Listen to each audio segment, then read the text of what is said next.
اور اس کے ساتھ ساتھ جو ہے قربانی جیسا اہم فریضہ جس کو سنت ابراہیمی سے یاد کیا جاتا ہے وہ بھی ادا کیا جاتا ہے۔ اور حضرت ابراہیم علی نبینا وعلیہ الصلاۃ والسلام جد الانبیاء کہلاتے، یہاں تک کہ ہمیں جو درود پاک حضور نے عطا فرمایا اس درود کا نام بھی درود ابراہیمی ہے، اور اللہ نے بنا لیا حضرت ابراہیم علیہ السلام کو خلیل، اپنا گہرا دوست۔ اللہ نے حضرت ابراہیم کی جان سے بھی آپ کا امتحان لیا، مال کے اعتبار سے بھی اللہ نے حضرت ابراہیم علیہ السلام کو تولا، آزمائش لی۔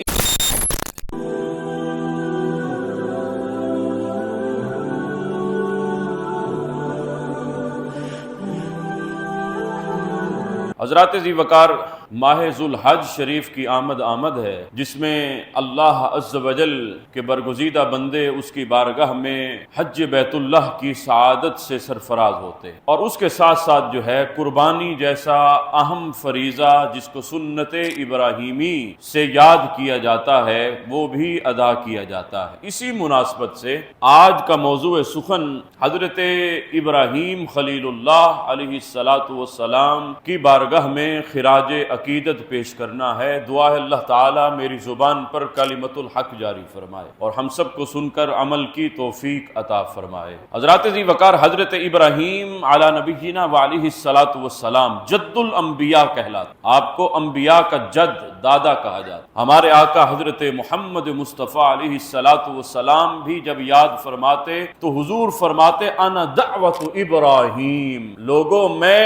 اپنے دادا حضرت ابراہیم علیہ السلام کی دعا ہوں۔ فرمایا میں اپنے جد الانبیاء کی دعا ہوں۔ حضرت ابراہیم علیہ السلام کا ذکر قرآن پاک میں اللہ نے بارہا مرتبہ فرمایا، تو اس کے ساتھ ساتھ حضرت محمد مصطفیٰ علیہ الصلاۃ والسلام نے بھی حضرت ابراہیم علیہ السلام کا ذکر بار بار فرمایا، یہاں تک کہ ہمیں جو درود پاک حضور نے عطا فرمایا اس درود کا نام بھی درود ابراہیمی ہے۔ اللہم صلی علی محمد وعلی آل محمد کما صلیت علی ابراہیم وعلی آل ابراہیم انک حمید مجید، اسی طرح اللہم بارک۔ تو گویا حضرت ابراہیم کے ذکر کو زندہ رکھنا مقصود، تو اسی لیے ہمارے آقا حضرت محمد مصطفیٰ علیہ الصلاۃ والسلام بار بار اپنے دادا حضرت ابراہیم علیہ السلام کا ذکر مبارک فرمایا کرتے تھے۔ صحابہ نے عرض کی یا رسول اللہ صلی اللہ علیہ وسلم ما هذه الاضاحی، یا رسول اللہ یہ قربانیاں کیا ہیں؟ اب حضور فرما سکتے تھے میری سنت ہے، لیکن حضور نے کیا فرمایا؟ سنت ابیکم ابراہیم، یہ تمہارے باپ حضرت ابراہیم علیہ السلام کی سنت ہے۔ تو گویا حضرت ابراہیم علیہ السلام کو یاد کیا جا رہا ہے، بار بار آپ کا ذکر مبارک کیا جا رہا ہے، یہاں تک کہ اللہ عز و جل نے حضرت ابراہیم علیہ السلام کا ذکر مبارک فرمایا تو فرمایا واتخذ اللہ ابراہیم خلیلا، اور اللہ نے بنا لیا حضرت ابراہیم علیہ السلام کو خلیل، اپنا گہرا دوست۔ خلیل کہتے ہیں گہرے دوست کو، جس کے ساتھ یاری بڑی پرانی ہو، گوڑا جو دوست ہو، جس کے ساتھ یاری جو ہے بہت گہری ہو، بہت دور کی ہو، بہت پہلے کی ہو اور بہت پھیلی ہوئی ہو، بہت محبت بھری ہو، اس کو خلیل کہتے ہیں۔ تو فرمایا واتخذ اللہ ابراہیم خلیلا، حضرت ابراہیم علیہ السلام کو اللہ عز و جل نے اپنا خلیل بنا لیا۔ تو حضرت ابراہیم خلیل ایسے نہ بنے، بلکہ اللہ نے امتحانات بھی اسی طرح کے لیے، یاری تیری سونا تے آزمائشاں تیریاں اگ، سونا پرکھیا جاندا ہے نال اگاں دے لگ۔ فرمایا کہ یاری اگر اتنی بڑی تھی تو پھر آزمائشیں بھی اتنی ہی بڑی تھیں۔ حضرت ابراہیم علیہ السلام کے امتحانات کچھ اس طرح کے ہوئے، اللہ نے حضرت ابراہیم کی جان سے بھی آپ کا امتحان لیا کہ اپنی جان پیاری ہے یا اللہ سے زیادہ پیار ہے، مال کے اعتبار سے بھی اللہ نے حضرت ابراہیم علیہ السلام کو تولا،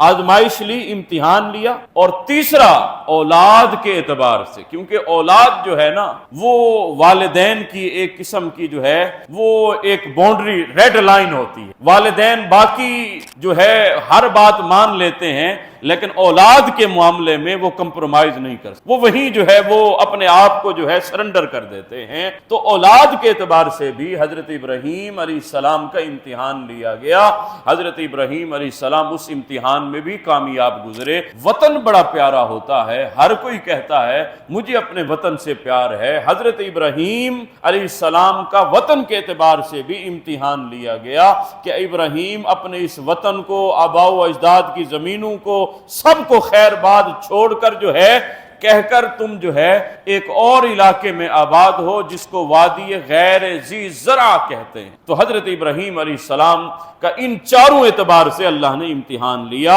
حضرت ابراہیم اس امتحان میں کامیاب رہے تو اللہ نے فرمایا واتخذ اللہ ابراہیم خلیلا۔ تو ابراہیم علیہ السلام ایک تو اس میدان میں جو ہے آپ سر فہرست ہیں، اور دوسرا حضرت ابراہیم علیہ السلام کا جو توکل تھا اللہ کی ذات پر، جو یقین کامل تھا، جو آپ کی استقامت تھی اللہ عز و جل کی بارگاہ میں، وہ استقامت بھی کمال کی تھی۔ تو اس استقامت کی بنا پر بھی اللہ عز و جل نے حضرت ابراہیم علیہ السلام کو اپنا خلیل بنایا، اپنا گہرا دوست بنایا، اور اس کے ساتھ ساتھ حضرت ابراہیم علیہ السلام نے اللہ کی توحید کا علم اس وقت بلند کیا تھا جب سارے کافر و مشرک سوائے ایک کے، ایک وہ حضرت ابراہیم علیہ السلام کی ذات تھی، یہ ایک توحید پرست تھا، باقی سارے کافر تھے، مشرک تھے، اور اس وقت کی سب سے بڑی قوت، سب سے بڑی طاقت کے سامنے یعنی نمرود کے سامنے حضرت ابراہیم علیہ السلام ڈٹ گئے،